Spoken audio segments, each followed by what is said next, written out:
Bizning ishxonamiz hammaga qiziq. Men ko'rsatmayman. Bu bizning xazina. Qizlarim qizg'anaman deydi-ku. Mana hozir hamma ish jarayonida. Hozir men nima uchun olib tushdim? Hozir bichuvchilarimiz ko'rsataman. Bizda merosda mana bu kiyim chiqyapti hozir.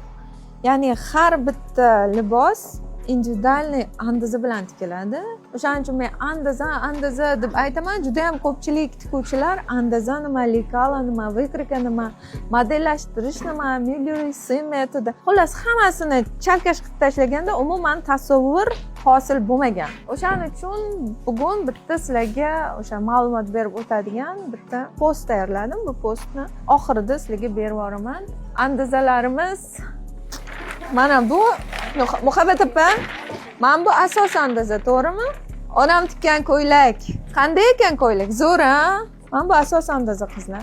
Mana shu narsani men hammaga aytaman, o'rganinglar. Lekin bu narsani bitta narsani aytaman-da, Muhabbat opa, so'rayman sizdan. Mana shu andazani hozir o'rganish qiyin-ku. Qiyin emas o'zi, qiyin deb tayyorini sotib olishyapti-ku tikuvchilar. Razmer qilib.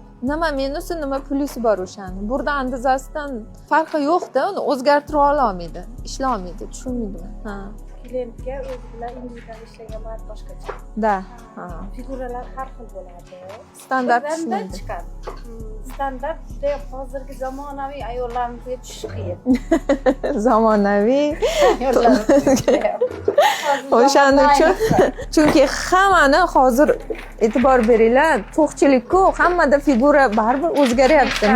Ne standartlashyapmiz, xohlaymizmi, xohlamaymizmi vaqt o'tgan sari. O'shaning uchun mana shu bu bizlar sizlarga taklif qiladigan, bizlar sizlarga aytayotgan narsa. Mana shu asos orqali mana shunaqa chiroyli kiyimlar chiqadi. Mana buni qaranglar. Mana shu qarang, qanaqa turibdi. Buni kiyadigan qizimiz ham xuddi manekendek. Ko'ryapsizmi? Qanaqa qolipda, qanaqa chiroyli turadi bu. Mana shu kostyum hali bitmagan, hali dazmollanmagan. Mana shu aynan klientning asos andazasiga moslashtirib qilingan. Sizlarga hozir biz bularga o'rgatayotgan metodimizda ishoninglar, meros ham ishlaydi, basic ham ishlaydi va sarpoya ham ishlaydi. Ya'ni hamma bilim ochiq oydin. Sizlar ham o'rganinglar, rivojlaninglar, chunki mahallalaringiz ham hozir rivojlanyapti. Oldin oddiy kiyimlarni xohlagan odamlar hozir hammada pul bor, hammaning uyida mashina bor, hech kim oddiy kiyinishni xohlamayapti. O'sha insonlar o'zi sizlarning klientlaringiz bo'ladi. Bu klientlarga esa tikish uchun albatta sizda bilim bo'lishi kerak.